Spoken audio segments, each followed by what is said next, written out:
I have eaten the plums that were in the ice box. What if I told you that these simple words contain one of the most profound truths about being human?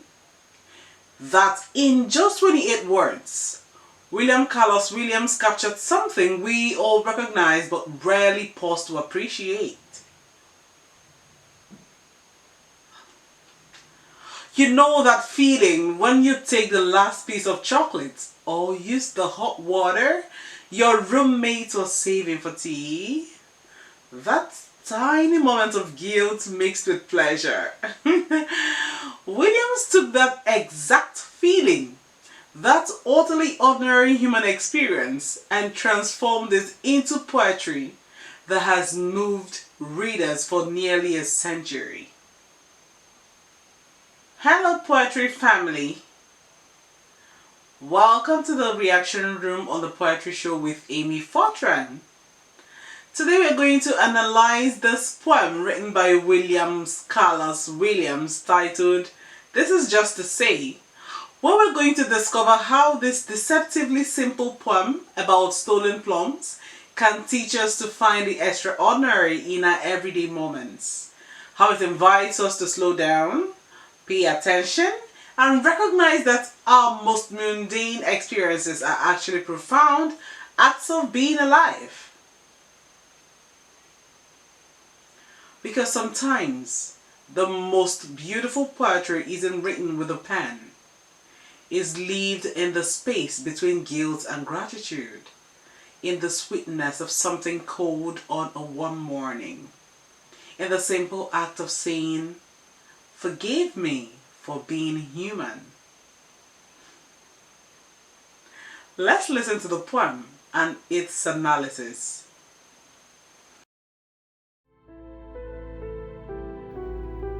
I have eaten the plums that were in the icebox and which you were probably saving for breakfast. Forgive me, they were delicious, so sweet and so cold.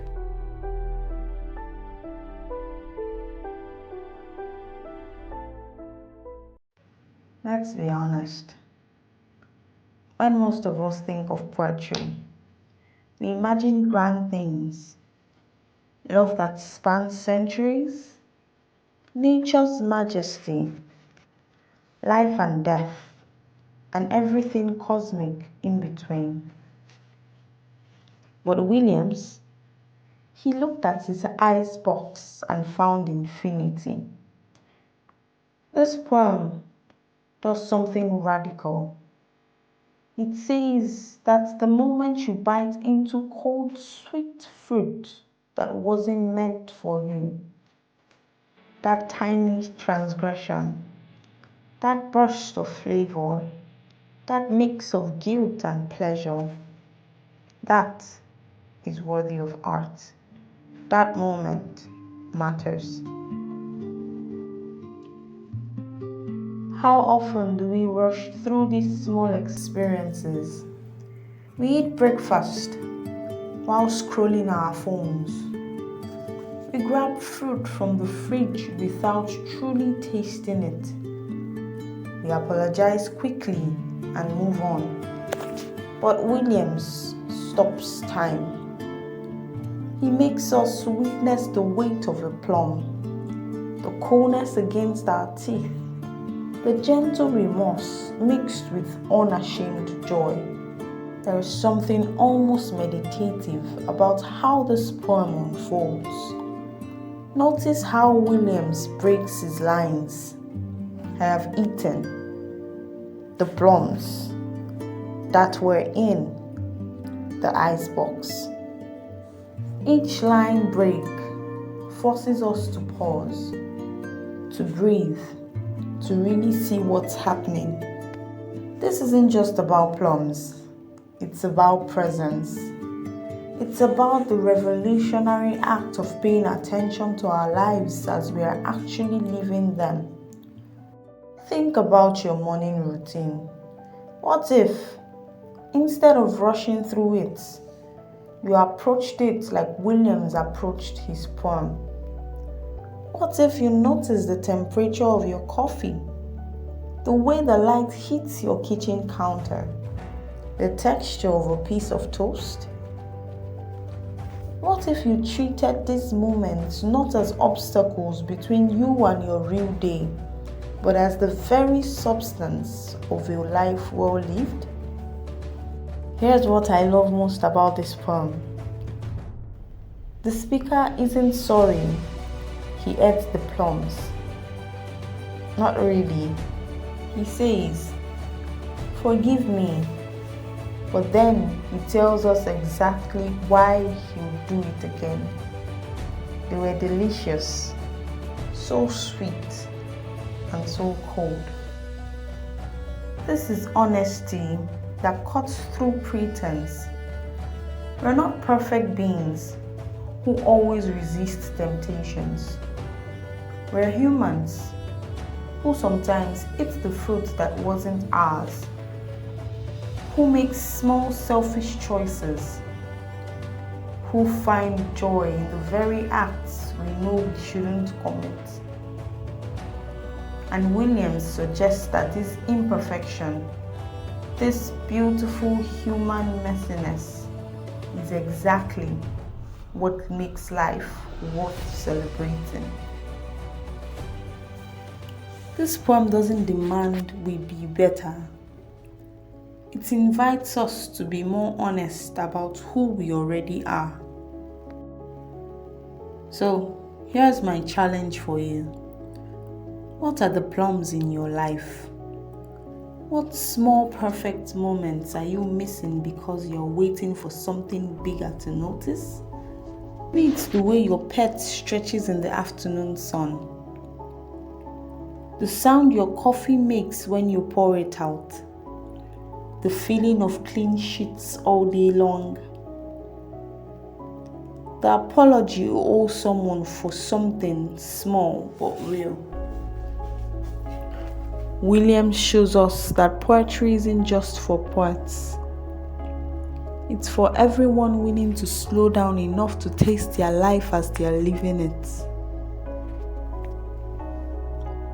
When we start paying attention to small moments, something beautiful happens. We become more present in conversations. We notice when someone we love seems tired or stressed. We appreciate the work that goes into preparing our meals, maintaining our spaces, making our lives possible.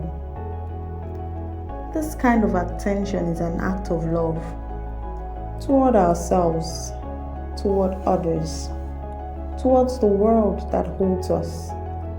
It is a practice of gratitude that doesn't require anything to change except our willingness to see what's already here.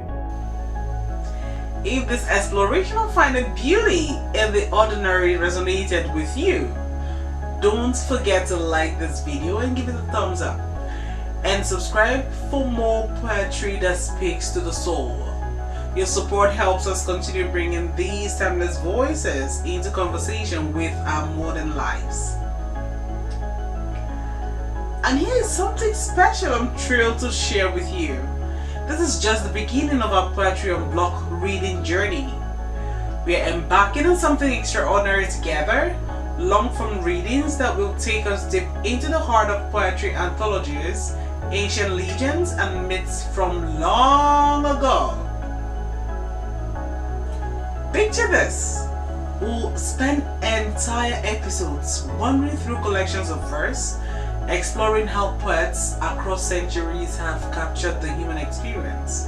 We'll journey into the epic tales and mythological stories that have shaped our understanding of love, loss, heroism, and what it means to be alive. These won't be rushed readings or quick analysis. No. They'll be immersive experiences where we can truly live with these words. Let them settle in our bones and discover how ancient wisdom speaks to our contemporary heart. So if you're ready to embark on this deeper journey, through the landscapes of literature and legend, make sure you subscribe to this channel and hit that notification bell. Our next adventure awaits, and I can't wait to explore these timeless treasures with you. You can also follow us on our social media platforms that are displayed on the screen, and go to our website www.poetry.ca so that you can have access to more poems written by different poets all over the world. Till we meet again on the next video, bye for now.